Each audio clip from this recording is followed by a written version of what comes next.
Alala niyo pa po ba ang mensahe 2 weeks ago? Kasi po itong nakaraang linggo, ang ating mensahe ay tungkol po sa pasanin ng at pamatok ni Jesucristo. Pero bago po yun, ang naging mensahe po natin ay tungkol po sa kasagutan ng lahat ng ating mga kasagutan. Ito po ay matatagpuan na po natin sa John chapter 4, verse 3 to 24. Kaya po ang pamagat po natin ngayon ay pagsamba sa Espiritu at katotohanan. Ito po ay karugtong. Ayan. So, sa talatang ito ay narinig po natin ang pagtotoo na si Jesucristo ay ang sagot sa uhaw ng buhay ng Samaritan na babae.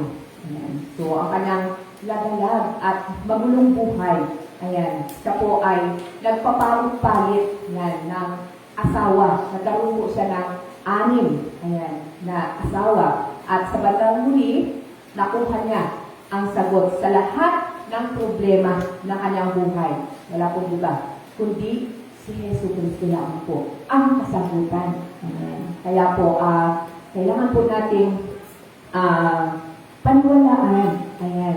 Tulad ng nakatala sa Biblia, ang Samaritanang babae, siya po ay naghahanap ng kapayapaan.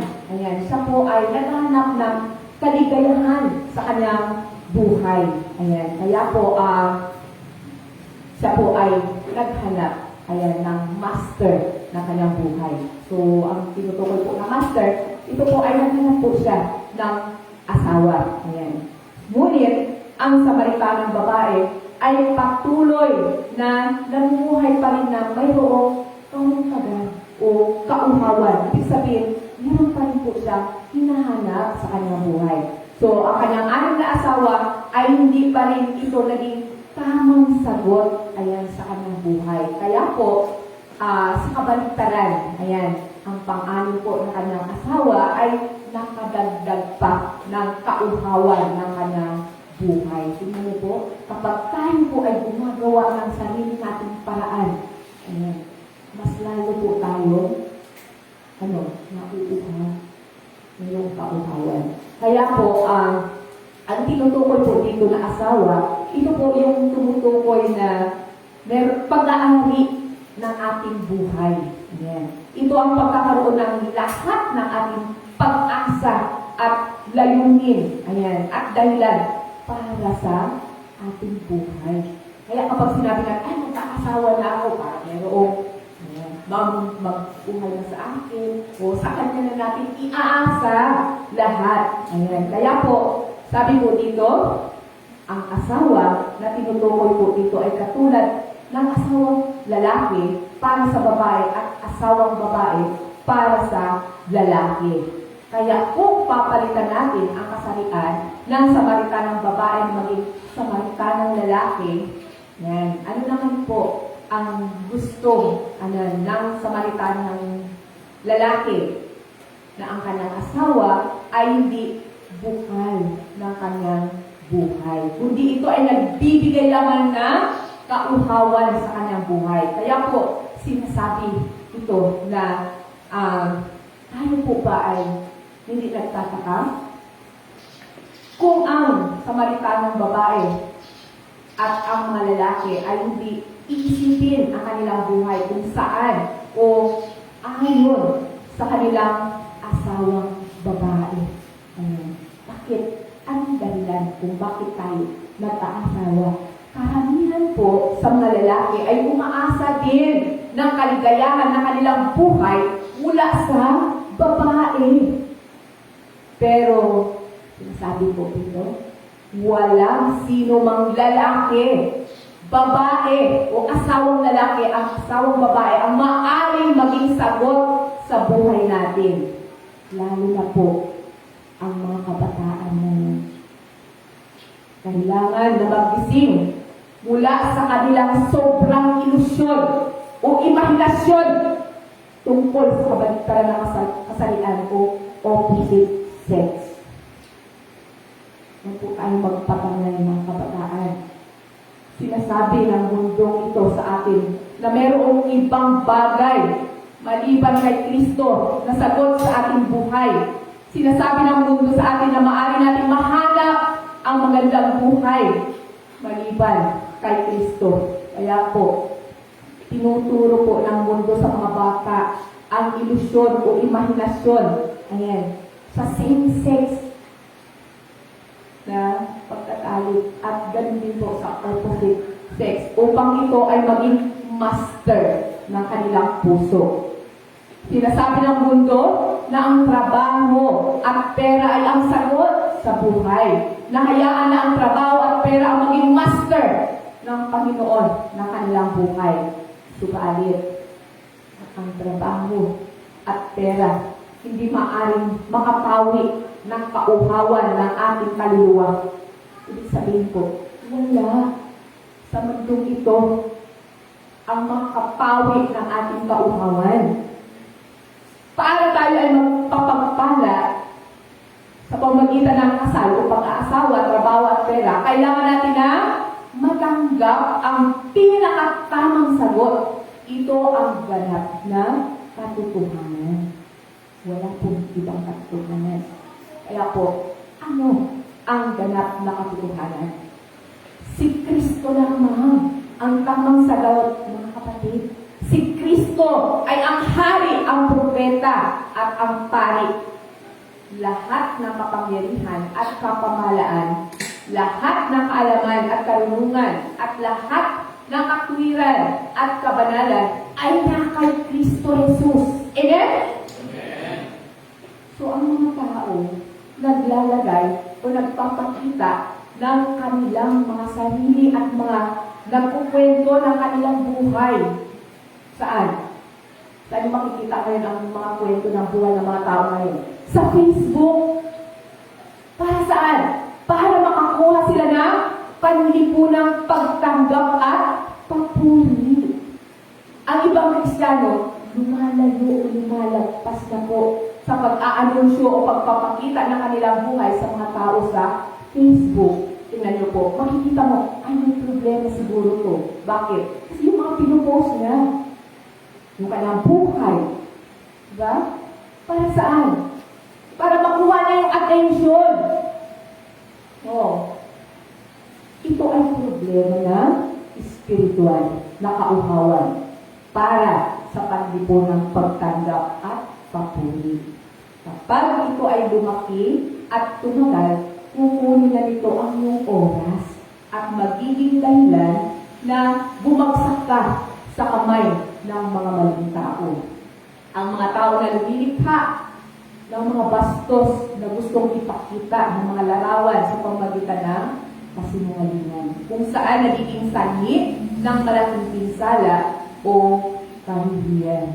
Ngayon po, kaya po dapat maging aware po tayo. Si Satanas po ay matalino. Akala po natin, okay lang, na yung oras natin ay napunta na lahat. Ayan, sa Facebook.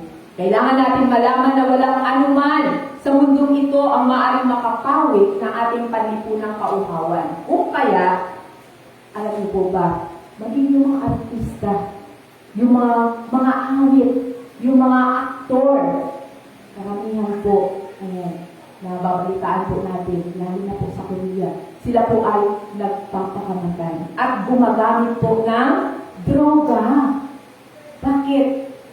Kasi hinahanap po nila yung tamang kasagutan, ayan, ng kanilang gustong malaman, ayan, at upang makuha nila, ayan, kung ano yung makakapagbigay yan ng kapayapaan at kaligayahan sa buhay. Kaya po, sa pamagitan ng pahayag ng Samaritanang babae, sinasabi ng Biblia na walang anuman dito sa mundo ang maaaring makapawi ng buhay ng ating kaluluwa. Sinasabi lahat sa atin sa bagay sa mundo ito na nagpapalakas lamang ito ng kauhawan ng ating kaluluwa. Kaya po, sa pamagitan ng buhay at pahayag ng Samaritanang babae, prinuklam niya na si Kristo lamang ang sagot sa lahat ng mga problema. So ang Samaritanong babae, pinahayag sa mga tao na nakausap niya ang Mesayas, ang inihintay. Ayan. Yung pagdating ng Mesayas, ang nakakaalam ng lahat na kanyang nakaraan, ang nakakaalam ng lahat na kanyang kasalukuyan at hinaharap. Kaya po, ito rin ang nakakaalam lahat ng buhay ng kanyang espiritu, kaluluwa at katawan. Wala pong ibang tinutukoy, kundi si Hesus Kristo. Kaya po, mga kapatid, alalahanin po natin, isipin po natin natin, wala anuman sa mundo ito. Kahit na pinakamalapit mo ng kaibigan, walang ibang nakakaalam yung tungkol sa iyo. Wala sa mundo ito, ayan, ang nakakaalam tungkol sa iyo, kundi si Hesus Kristo lamang. Tingnan niyo po. Kapag tayo po ay nagtatanong, halimbawa yan, tinanong ang lalaki ang kanang asawang babae. Pagkatapos, nagkadiskusyonan niya. Bakit? Hindi sila nagkaintindihan. Tinanong naman ng babae ang kanang asawang lalaki. Ganun din. Hindi rin sila nagkaintindihan. Tinanong ng mga anak ang kanilang mga magulang. Kaya, alam niyo po ba, hindi rin po sila nagkakaintindihan. Ganun din ang mga magulang. Tinanong ng mga magulang ang kanilang mga anak, bakit din hindi sila nagkaintindihan? Tinanong ng mga kabataan ang mga matatanda, bakit hindi sila nagkakaintindihan? Ang mga matatanda, tinanong naman ang mga kabataan kung bakit hindi sila nakikilala ng mga ito. Ilang mga tao po sa mundo ang talagang alam o kilala ng mabuti ang kanilang sarili. Ang mga tao po sa mundo namumuhay sa mga katanungan at pag-aalinlangan tungkol sa kanilang mga sarili hanggang sila po ay mamatay. So, hanggang doon lang po ba tayo sa pagtatanong? Pero, pinaunawa po sa atin na sa pamamagitan ng bibig ng Samaritanong babae, pinahayag ng Biblia na tanging ang Diyos ang nakakakilala sa atin. Amen? Sinabi ng Biblia na si Hesus Kristo alam ang ating nakaraan, ang ating kasalukuyan, at ang ating kinabukasan. Kung kaya, ang Biblia lamang ang nagpapatotoo na si Hesus Kristo ang solusyon sa lahat ng ating problema. Kailangan po natin maniwala na alam ng Diyos ang lahat ng ating buhay. Wala tayo na itatago. Lantad man, ulihin. Ang Diyos, alam po ang ating nakaraan, ang ating kasalukuyan, at ang ating hinaharap o kinabukasan. Kaya, kailangan po natin maniwala kay Hesus Kristo. Siya ay pinadala ng Diyos bilang sagot sa lahat ng mga problema sa ating buhay. Naniniwala po ba tayo dito? Kaya po, kailangan po natin magkaroon ng Hesus bilang Panginoon ng ating buhay. Ang yung tunay na asawa, walang iba, kundi si Hesus Kristo. Upang mapunuan at tayo ay magkaroon ng kaligayahan sa ating buhay. So, kailangan mong ibigay ang iyong pagmamahal, pag-asa at hinahangad kay Hesus Kristo lamang. So, alam naman po natin na napakalaking pahayag ay ang ipahayag na si Jesus ay ang Kristo dahil alam natin ang kahulugan ng titulong Kristo. Alam natin na ang pahayag na si Jesus ay ang Kristo ay hindi maaaring makuha sa pamamagitan ng makamundong kaalaman o minanang katalimuhan at karunungan. Ang pahayag na si Jesus ay Kristo, ito ay espiritual ng pagkatuto na nagmumula lamang sa Diyos. Alala niyo po yun? Yung sinabi niya si Kristo kay Pedro. hindi dahil sa iyo, kundi ipinahayag sa iyo ng Diyos. So ito ay spiritual na pahayag ng pananampalataya. Kaya po sa mga tao na gumagawa ng pahayag ng pananampalataya sa pamamagitan ng ipinahayag ng Diyos ay makakatanggap ng pagpapala at kapangyarihan. Ayan, na mayroon. Saan natin ito matatagpuan? Sa simbahan. Simba ang tinutukoy natin sa simbahan. Kaya diba?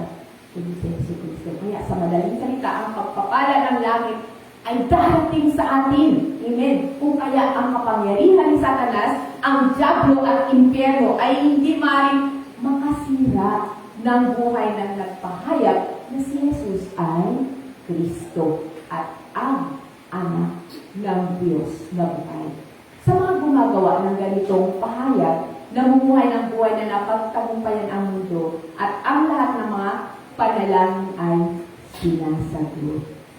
Amen. Kaya po, sa pamagitan ng buhay at pahayag ng Samaritanang babae na nakasulat sa Biblia, pinahayag sa atin na ang Diyos na si Jesus ay ang Kristo. Sa pamamagitan ng Biblia, nagsalita ang Diyos ng pagpapala ng Diyos sa mga tao at pinahayag na si Jesus ang Kristo. Amen. Kaya po, ano kailangan natin gawin ngayon? Kailangan natin ipahayag ito na may kahulugan at kapangyarihan sa pangalan ni Kristo. At magbubulay sa pahayag na ito araw-araw. Kailangan po natin mag-aral ng salita ng Diyos. Kailangan po natin maunawaan ang salita ng Diyos hanggang sa maramdaman na po natin ang kapangyarihan, ang pag-ibig at pagpapala ni Kristo. Sa pangalan po at mapagtanto mo sa iyong araw-araw na buhay. Kaya po hindi lamang po basta-basta natin ipahayag. Kailangan po natin maramdaman yung pag-ibig ng Diyos, ang kapangyarihan ng Diyos sa ating buhay. So ang buhay, pananampalataya ay tungkol sa pagsasanay at pagkatuto sa sarili na hayaan ang mga pangako na nakasulat sa Biblia ay maging kaisipan at buhay mo. Kaya po, kailangan natin ang salita ng Diyos. Yan. Kaya po, nung narinig natin ang pahayag ng Samaritanang babae na nagpahayag na si Jesus ay ang Kristo, subalit, kailangan natin maunawaan ang Biblia ng mas detalyado. Kailangan natin na malaman kung anong uri ng sagot ang ibinigay ni Kristo dito sa Samaritanang babae. Kasi po, maraming tao ang hindi nauunawaan ng buong katotohanan at sinusubukang sabihin sa atin ng Biblia sa pamamagitan ng Samaritanang babae. Kung maniniwala ka na si Jesus ay ang Kristo, kailangan mong ganap na maniwala sa sinasabi ni Jesus. Ang gawa ng ganap na pananampalataya sa salita ni Jesus ay ebidensya. Evidence. Yan. Na ikaw ay tunay na naniniwala na si Jesus ay ang Kristo. Kaya po, pag-isipan po natin ito. Maraming mga tao nagpapahayag na si Jesus ang Kristo. Pero maraming tao hindi po pinapractice ang turo ni Jesus. Hindi nila pinapahayag na si Jesus ang sagot sa bawat problema at hindi nila kinukuha ang sagot sa pinakita ni Jesus bilang solusyon. At patuloy pa rin po tayo, kumikilos ayon sa ating sariling sagot sa ating mga katanungan na binibigay sa mundo ito. At ayon sa kanilang sariling paglutas ng problema. Hindi ba ito nagpapatunay na ang kanilang pahayag na si Jesus ay na Kristo ay mali? Kung ipinapahayag nila na si Jesus ay ang sagot sa lahat ng kanilang problema at namumuhay sila, ayon sa sagot na ibinigay ng mundo at ayon sa sarili nilang kalooban, ang mga ito ay magpapatunay na ang kanilang pahayag po ay mali. Para ipahayag na si Jesus ay ang Kristo, ito ay pahayag na tayo ay gagawa ng ganap o eksakto ayon sa turo ni Jesus. Hindi dahil tayo ay matalino, hindi dahil tayo ay magaling. Bagkos, kinukuha po natin sa katuruan po ni Jesus Kristo. Kaya po, pagkatapos na ipahayag na si Jesus ay ang Kristo, kailangan natin makinig sa sagot na si Jesus ay ang Kristo. Kailangan po natin pakinggan ano ang sinasabi ni Jesus Kristo sa atin. Ang ibig po kung sabihin ay kailangan po natin na makinig sa sagot ni Jesus sa Samaritanang babae. So, ano ang tanong ng Samaritanang babae? Ano ang nais na malaman ng Samaritanang babae? Kung hindi po natin alam ang tanong na ito, hindi mo mauunawaan kung bakit sinasabi ng Biblia sa iyo ang kwento ng Samaritanang babae. So, alamin po natin, ano ba yung katanungan ng Samaritanang babae? Sabi po dito, naniniwala siya na ang Mesayas ay sasagutin ang tanong ng detalyado at eksakto kapag dumating siya. At nung nakausap nung Samaritanang babae, yung Mesayas, at narinig niya ang sagot. So ano ngayon ang tanong na ito ng babae at ano ang sagot ni Jesus? Ang tanong ng Samaritanang babae ay kung saan at paano tayo sasamba. Alam ng Samaritanang babae at naniniwala siya na ang pagsamba ay ang paraan ng pakikipag-usap sa Diyos. Kaya po, siya ay desperada o wala ng pag-asa na malaman kung anong uri ng pagsamba ito. Ang tanging paraan ay ang makausap po niya ang Diyos. Kung saan ito talaga ang makakapagbigay solusyon sa problema ng kanyang buhay. Kaya po, lahat tayo dapat, kailangan po natin marinig ang tanong at sagot kung paano at saan sasambahin ang Diyos sa pamamagitan ng kwento ng Samaritanang babae. Sinasabi po dito sa kwento ng Samaritanang babae na tinuturo sa atin ng Biblia ang sagot ng tunay na pagsamba. Ang pagsamba na tanggap ng Diyos at ang sagot sa mga problema ng iyong buhay na mula sa sagot nino ni Jesucristo.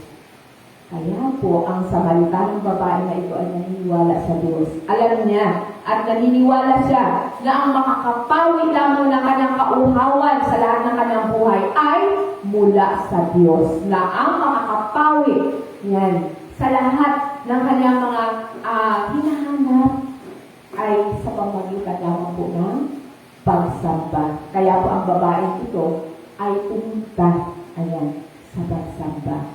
At ang kanyang kauhawan sa buhay ay hindi nabawi at ito ay lumala. Ang pagsamba ay naging mas mahirap at mas lalo siya nadismaya. Kaya ang Samaritanang babae nagtanong, saan maaaring sumamba? Paano tayo sasamba? Ito yung tanong niya kay Jesucristo. Kung siya ay sasamba ba sa Jerusalem o sa templo sa bundok? At tinanong niya kung saan maaaring sumamba upang matanggap niya ang pagpapala ng Diyos. At ito po ang sagot ni Jesus. Ayan.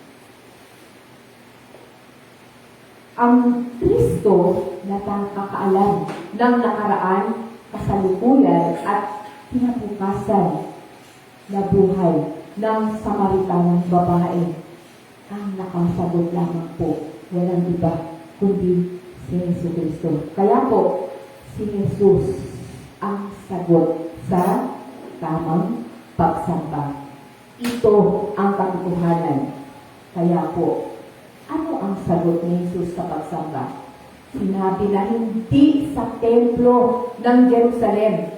Sinasabi din yan na hindi po, ayan, sa resipsan ng templo o sa bundok.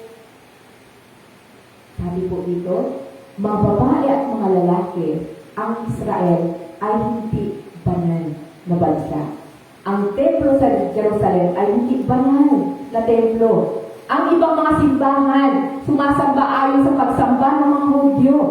Sinasamba na ang Israel ay ang kaharian ng Diyos, na ang mga Hudyo ay ang mga tao na nakatanggap ng salita ng Diyos. Kaya, mas mabuti daw na sumamba sa Hudyo na kasuotan at sa paraan ng Hudyo. Tingnan niyo po yung kanilang paniniwala.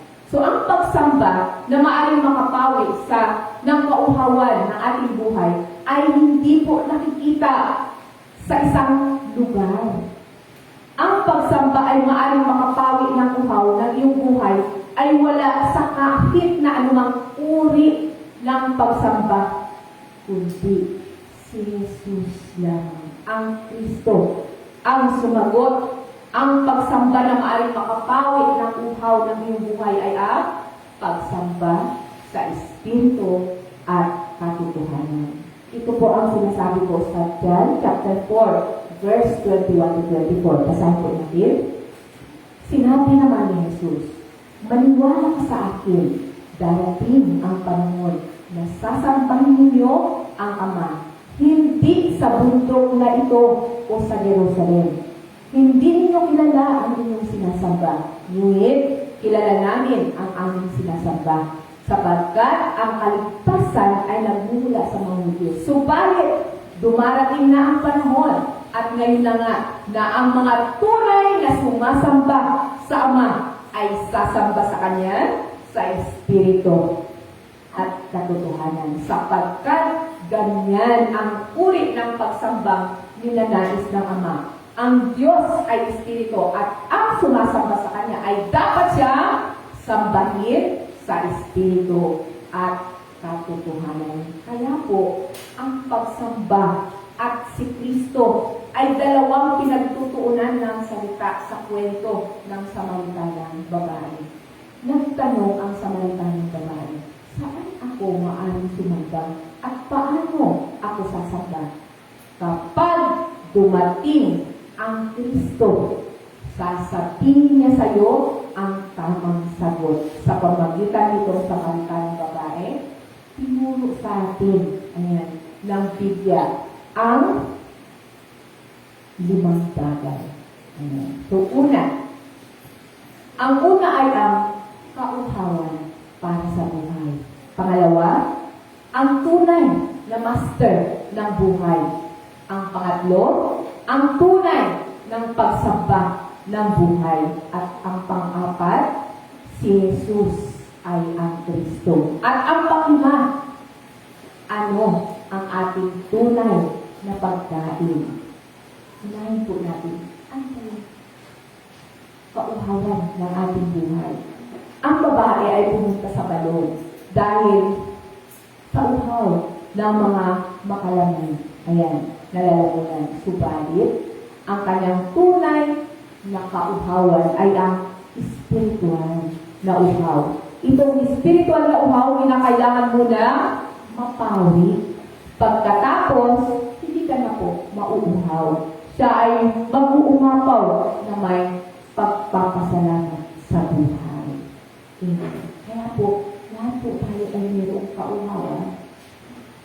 Ito po yung sumisimbolo sa atin. Tayo po ay kagaya po ng Samaritanang babae na mayroong kauhawan, na mayroong hinahanap. Pero kapag natagpuan mo si Yesu Cristo, siya ang magsasatisfy ng ating hunger and thirstiness. Amen. Pangalawa, sino ang ating master ng ating buhay?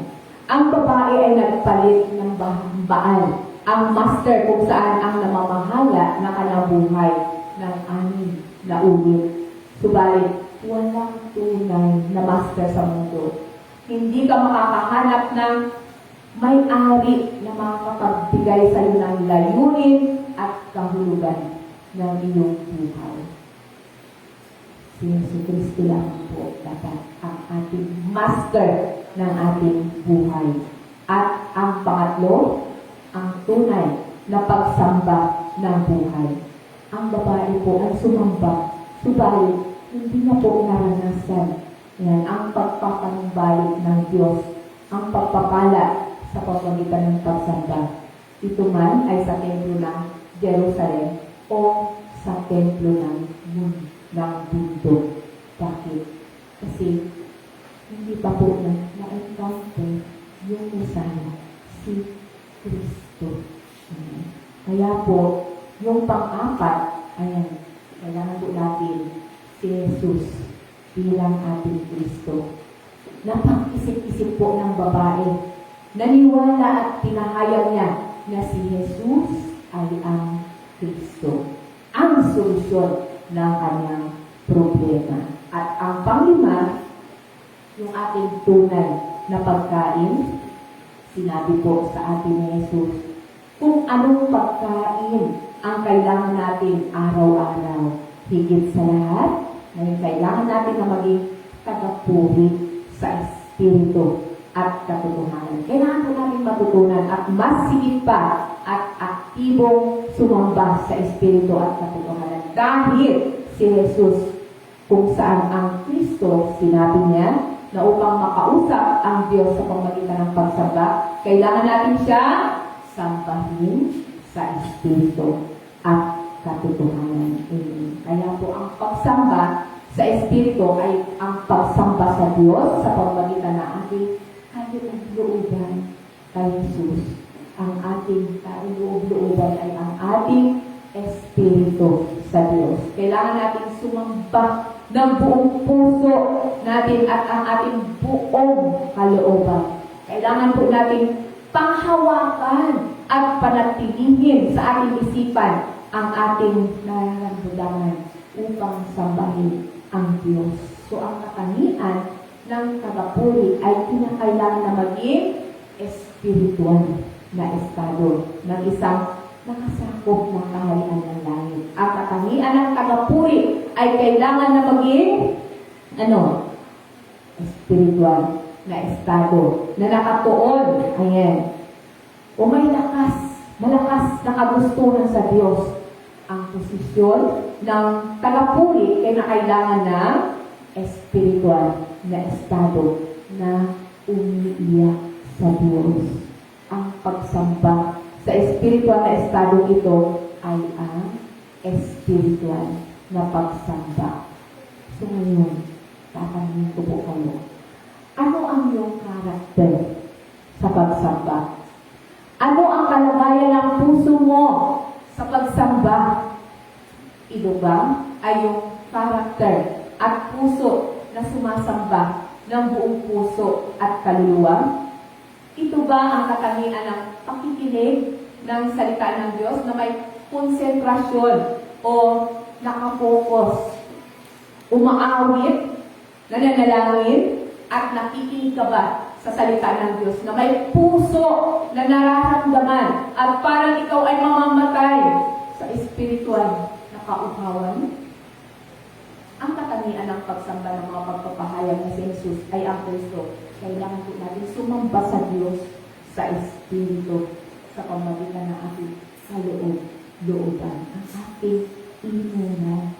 Kailangan na tayo ay maging tagapuri ng buhay na Diyos. Kailangan natin sumamba na may spiritual na ugali yan ng pakikinig sa buhay sa salita ng buhay ng Diyos. Tunay po na ang pagsamba ay tumutukoy sa direksyon ng ating pisikal na oras, ng ating buhay, ng ating ekonomiya, at ng ating araw-araw na buhay. Hindi lamang po tuwing Sunday ang pagsamba, mga kapatid, kundi yung ating pang-araw-araw na buhay. Ang mamuhay sa karya ng Diyos para sa pagbangon muli ng simbahan, para sa gawa ng banal na espiritu ay tunay na pagsamba. Ang araw-araw na buhay kung saan tayo ay nakapokus sa ating buong buhay sa paggawa ng mabubuting gawa ng Diyos.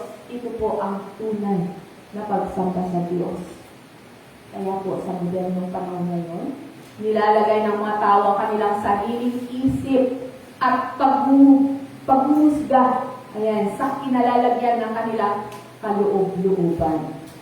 At sila ang master ng kanilang sarili. Kaya ang spiritual na kauhawan ay nananatili at ang spiritual na baal na nagpapahirap sa kanila. Sila ay nagiging bigo sa pagsamba tulad nino. Sino ba? Yung kauna-unahan na sumamba sa Diyos. Sino ang nabigo? Si Cain. Siya po ay nagdusa sa ilalim ng kapangyarihan ng kasalanan at ng kamatayan sa pamamagitan ng orihinal na kasalanan. At namuhay sa ilalim ng kaparusahan ng Genesis chapter 3. Kaya po, kailangan po natin mamuhay hindi po para sa ating sariling buhay, kundi para sa kalooban ng Diyos. Kailangan po natin alalahanin yung 5 bagay na ating natutuhan ngayon. Una, kauhawan para sa buhay. Pangalawa, tunay na pagsamba ng buhay. Pangalawa, ang tunay na master ng buhay. Pangatlo, pagsamba. Tunay na pagsamba ng buhay. At pang-apat, si Jesus ay ang Kristo. At ang panglima, ang ating tunay na pagkain. Alala.